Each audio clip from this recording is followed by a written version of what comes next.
It's time for Sustainable Living with Glenn Boblitz, the show that helps you be prepared to care for your family regardless of the circumstances that may come your way. Now, here's your host for today, Mark Lamb. Well, we're back in the studio after much technical difficulties trying to get this broadcast going today. It's Mark Lamb here with you along with Glenn Boblitz. Good morning. And, I really didn't need to tell everybody that, but I just want them to understand we work hard to try to get you this podcast every week. It's a struggle sometimes. Some weeks it is. And that's just getting out of bed. Oh, my gosh. So since we were last together, we got a pretty nasty storm here the other week. Oh, man. We were without power. Another good reason to understand why we do what we do, Glenn. How about you guys? It was the whole basis of doing this show was, what happens if you lose the power and you got, $1,200 worth of meat in your freezer? Right. You better be able to do something with it. Yeah, I mean, exactly. normally I do this kind of series in the fall when you get ready to do butchering or you're out hunting, deer hunting, squirrel hunting, whatever, to preserve your meat. Well, we're getting these horrendous storms, and it's being generated because of the El Nino. Florida the waters around Florida are 1.5 degrees warmer than normal. Okay. Now, that doesn't sound like squat, but It I'm telling doesn't you, sound like a lot. the Gulf of Mexico having X number of percentage more energy in it is a big deal. Okay. So that's what's causing some of these storms to be so violent. That energy, regardless of whether it's heat energy, electrical energy, whatever it is, it's energy. Right. And that's what fuels these massive storms.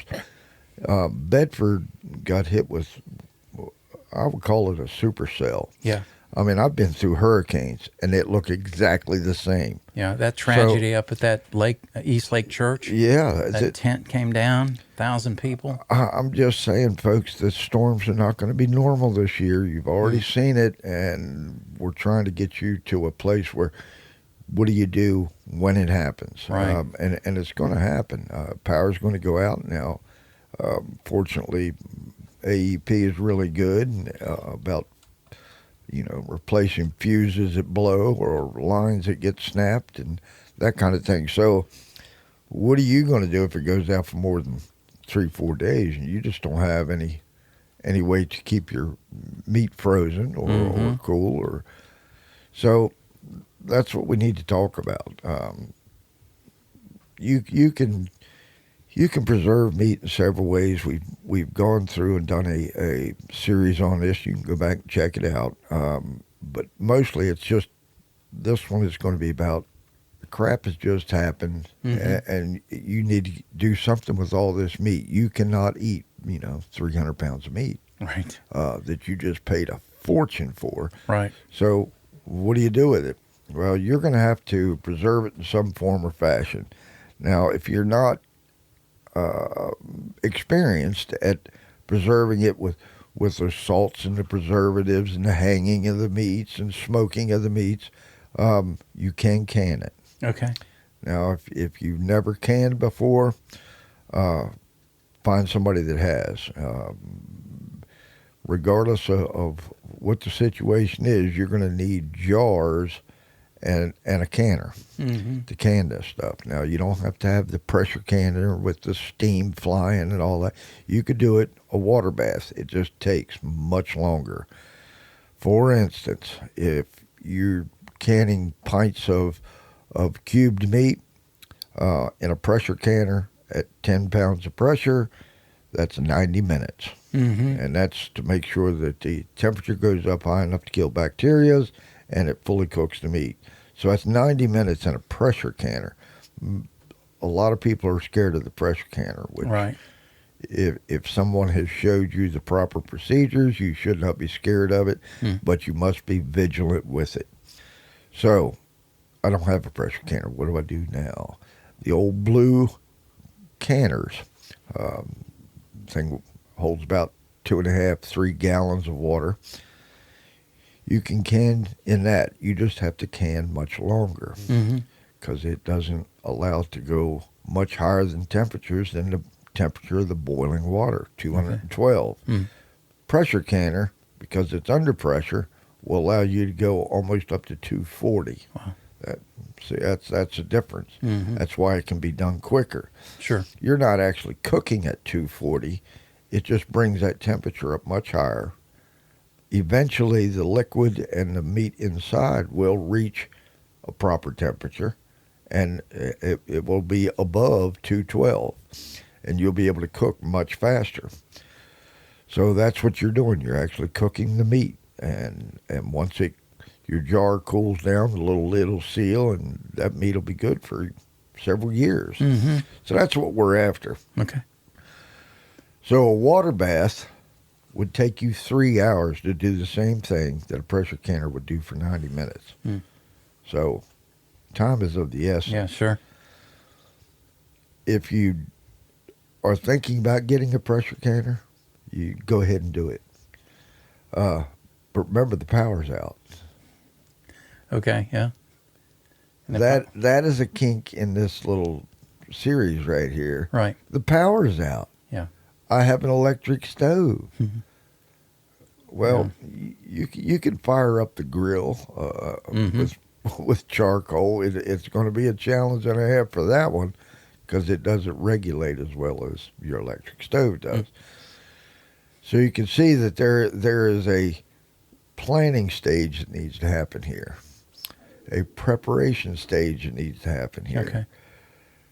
It's going to happen, folks. You're going to lose power this summer. I'd bet my bottom dollar on it. Be prepared for the canning session, whether it's wood, propane, camp stove. You can do it on all of those. Now, if you don't know how you're going to do it, start getting on there and educating yourself of what's available. What can you purchase that you can have that will can all that meat? Now, remember, we're trying to protect an investment, a pretty large investment, very quickly. So you got to be prepared for this. You go, boom, it happened. Tomorrow morning, we're going to be a canning session. Gather up your peeps and say, I need help. Yeah. Don't plan on them showing up because they're going to be canning too. So you could actually do a group canning. It'd be a challenge for just a single family to do, much less a group, but you can get it done that way. My suggestion for me is I have a little camp stove, a propane, these turkey roasters. Have you ever seen them before? That you hot boiling oil and they dip the turkey in it. Oh yeah. Turkey, yes, sir. whatever you want to call it. Yep. That little burner down there does a real good job. If you can regulate it down to maintain a good rolling boil for a canner or the 10-pound of pressure in a pressure canner, you can use those, and they're inexpensive. Now, if you're going to can in either pints or quarts, either one, it'll depend on what size canner you have. The older canners that are only about 12 inches high, they do quarts. They won't do a double stack of pints. You think, well, if a quart will fit, 2 pints will fit in there. They do not. You'd have to get the taller canner. There's several varieties of canners out there. You can look them up and find them if you don't have one. Secondhand shops seem to have a lot of canners now. Really? Yeah, a little People junk buy shop. them and They just go, I don't use this anymore. Well, that's a mistake. I buy them up all the time because my little group, a lot of people don't have the pressure canner. They may have an old blue water bath canner. So I just trade them to them. Here you go, just pay me for what I bought it for. I'm trying to supply these people to get ready without breaking the bank. A good canner costs you $100. That's all there is to it. So I find them for $30, $40 and set them aside because somebody's going to need it. That's what I'm telling you is get this stuff ready. Be prepared for when you need it because you're going to need it. So let's talk about just the actual production of your canned meats. Let's say you have a nice roast in your freezer, and it's going to thaw. Mm-hmm. Power's out, so you start cutting that meat up into about 1 inch cubes. Now, if you're gonna, they call it raw pack, you can put that directly into the jar. Mm-hmm. Nothing special. Because it's cut up, there's going to be space between the meat. All right. As it cooks, it's going to form little bubbles, and it'll surround that entire piece of meat, that 1 inch piece of meat, with 212 degrees if you're water bathing, or higher if you're pressure canning. Mm-hmm. And it allows it to cook. Now, if it's ground meat, it's too compact. The meat, it doesn't separate. The water won't flow through it as well.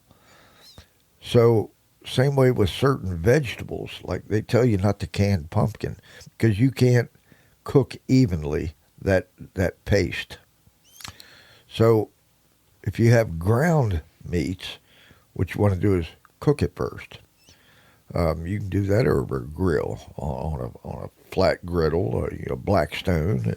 Just sear it really good, cook it, drain the grease off, and that's one thing to do to keep your food from spoiling is get rid of some of that grease because grease doesn't store super well. Okay. It may last a year or two, and that's about it.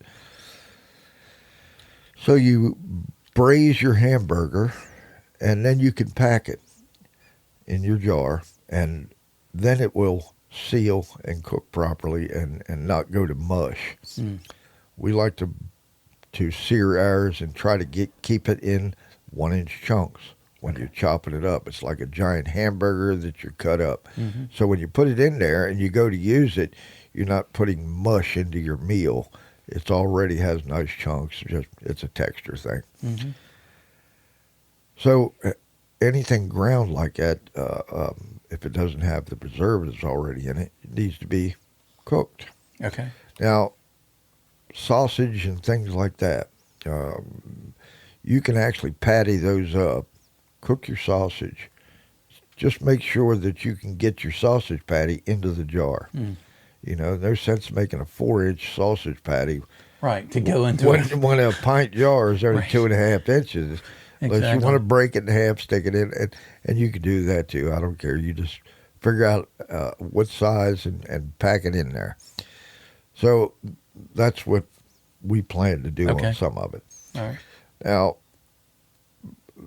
it's going to be a lot of cooking. There's no doubt. And how are you going to use this up when you do it? So, a quart of sausage patties, is that what you want? Is that how much your family's going to eat? Probably not. Mm-hmm. You're probably going to eat it in pint size, and that's enough to feed your whole family, add the rest of the vegetables, blah, blah, blah. So the other thing ground-wise that you can do without pre-cooking it is sausage links Okay. or anything in a casing. Right. Because when you first ground that sausage and put it into the casing, you added a preservative to it, Mm-hmm. potassium nitrate, something like that, so it stays fresh, and you've preserved that meat. Morton's home cure for making summer sausages, that kind of stuff. Mm-hmm. So it already has a preservative in it. So those, you get them into the jar, and you can cook them raw, in a raw form, right out of the freezer. Okay. Pull them out, can them up. Same way with store-bought sausages, uncooked store-bought sausages. They have the preservatives in them too. So if they thaw out, you just stick them right directly in a jar. There's enough space around them that they'll cook just fine and preserve, 4 or 5 years. Really? Yeah, because they're actually vacuum packed is what happens. Okay. When the jar cools down, it creates a vacuum, makes the seal pull down tight. The little rubber seal stays sealed, and there's no oxygen. So there you are. That's how you're canning, and it's cooked. It's been up to high enough temperature that it's killed all the bacteria. so on and so on. You're probably going to have some jars that do not seal. Okay. Now, some of it may be your fault. Some of it maybe you didn't tighten it right. But before you put that seal on top of that jar, take a dry rag and wipe that rim off. Mm-hmm. Then put the jar on there, the seal on your jar, put the ring on it, tighten it just finger tight. Mm-hmm. Just 1 or 2 pounds of pressure is all you Okay. want. Because that thing has to escape some air. Right. Because it's going to build up pressure. The pressure is going to expand. And that's what's really, it's really forming your seal then Right. You to have do what it's supposed to to do. form the vacuum is what you're doing. So the air in that jar is going to expand because it's boiling in there. You'll see it when you take them out. That air has to go somewhere. Otherwise, it's going to blow the seal Sure. right off of it. Sure. Inside your canner, which is a mess. Yeah. So you can see this may take a little practice or lots of YouTube videos. Right. And they're going to repeat the same things I'm telling you. Mm-hmm. But eventually you got to do it yourself. Okay. So I'm giving you all these little tips to get you ahead of the game. Mm-hmm. So a nice dry jar seal and lid at the top of the jar should be dried and clean. You don't want grease on it because grease and rubber tends to not seal. Mm-hmm. So if you run a batch and one of your jars spewed out all this juice into your canner, now you got grease and stuff all over your jars. You're going to have to wash them. That's all there is to it. But don't panic. Just take them out, let them cool, like everything is fine. Don't worry about trying to wash them right then and there because they're going to be hot, super hot. Right. 212 degrees to be exact. That is not the time to be handling stuff. Hey, we're getting a phone call, folks. Hold right there. We're going to take this call. That was actually my timer. I was supposed to, because of the issues we had before we started the podcast, pushed us out, and I was supposed to. That's just a reminder. I thought it was a call-in thing. No, I have to- telling me that I was so stupid, didn't know what I was doing. No, that was me. I'm sorry. That was It's my. all good. See, this is live, folks. This. Okay, so we've cleaned the jar. We've put it in there, and then we got a leaker. That's what we call a jar that puts out juice from inside. And this goes for any type of canning. So you may lose a seal, in a good seal, on 1 or 2 jars out of 2 or 3 batches. It happens. Guess what you're eating for dinner? That jar. Right. Yeah, that's how we Because do it. Yeah. Yeah. It's once it's done, you got to eat it. Right. So, and it's the same for anything. Every time we do peaches, I'm hoping one of them jars don't seal. Because I get to eat peaches. So, taking as much precaution as you can before you put that seal on to make sure you got a nice, clean place for that to seal too. Is a good start. Taking those things out of the canner as soon as it's, pressure has been reduced and you're down to 0 pressure. This is for a pressure canner. Is a dangerous time because that, like I said, it is hot. I'd say a pair of rubber gloves. Yeah. They make a little tool for picking up a hot jar. It looks like a pair of kind of pliers, principles. Looks like a shape of an X. You open it up, you put it down. It's got little rubber handles, and you set these things down gently. Do not set them on a cold surface. Do not set them on your granite countertop. Granite countertop is probably 100 degrees colder. Yeah. And guess what will happen to hot glass? Yeah. It'll break it. So you just put them on something wood like a cutting board with a towel.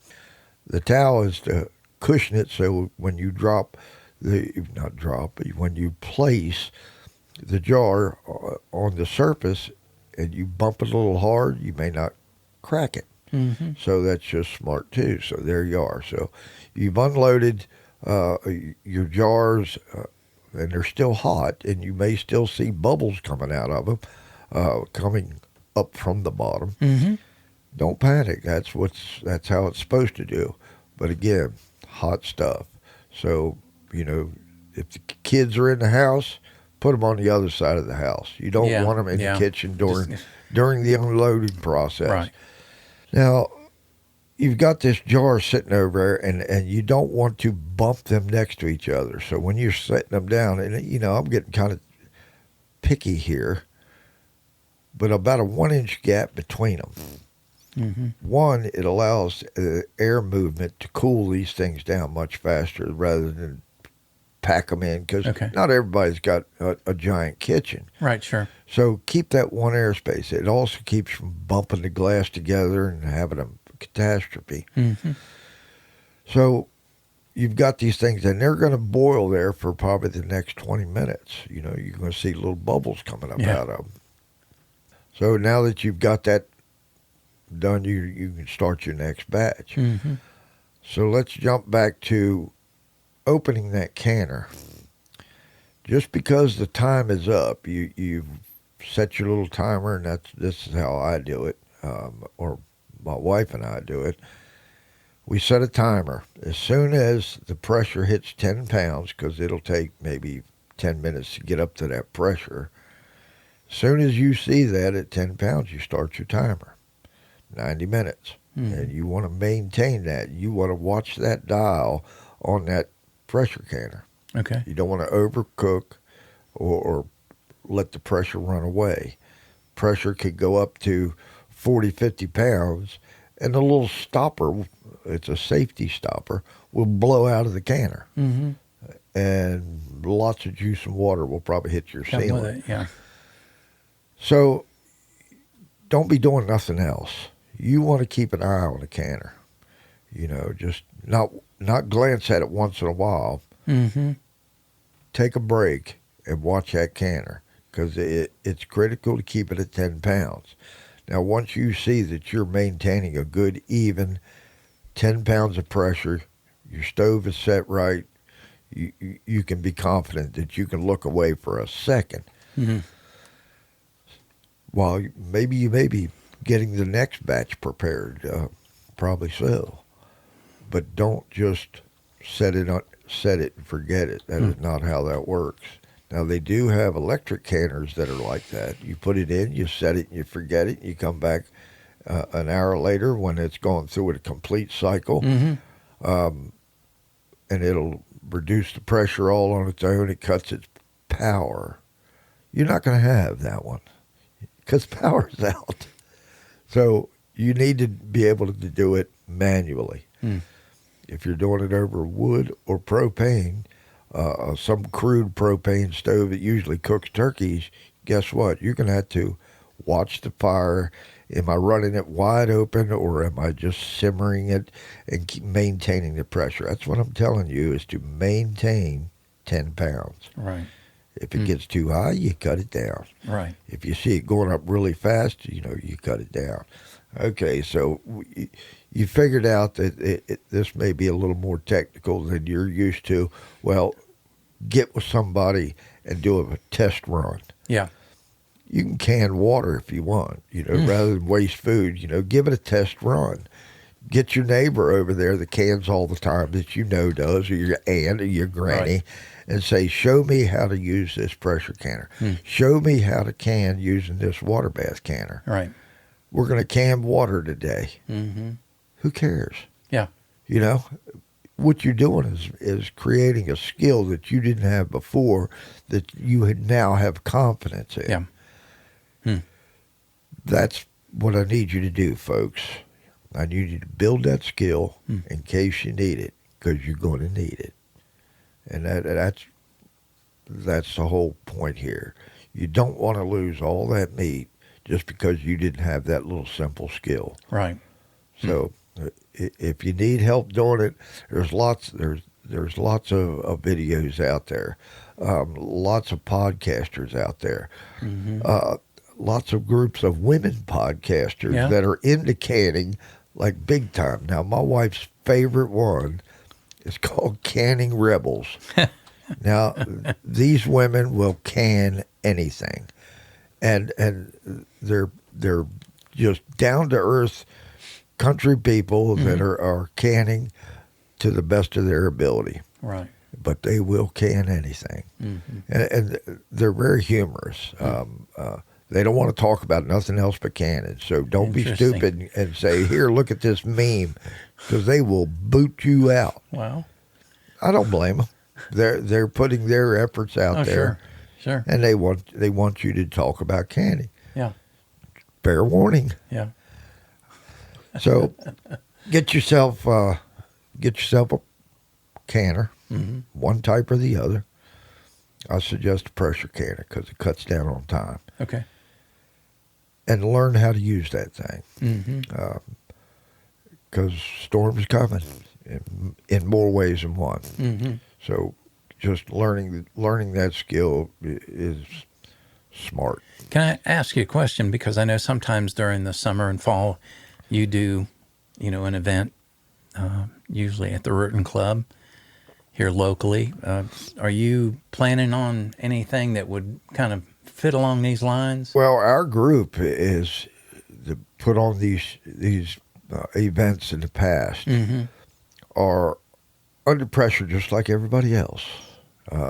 They are realizing that there are threats coming from all sides. The world's still kind of crazy. So time is an issue. If you didn't attend to one of our classes, told you so. I'm sorry, I didn't mean to say that. But time is an issue here, folks. We plan to do a salsa day. That's usually at the end of the year. My wife likes to do that 'cause she brings her canning rebels all together because, it's we've got all this produce and we've already canned most of it, and that's just a good salsa. And we go through some salsa. It's a good base. If there's just two things that we definitely, three things we definitely can a lot of: green beans, salsa, and meats.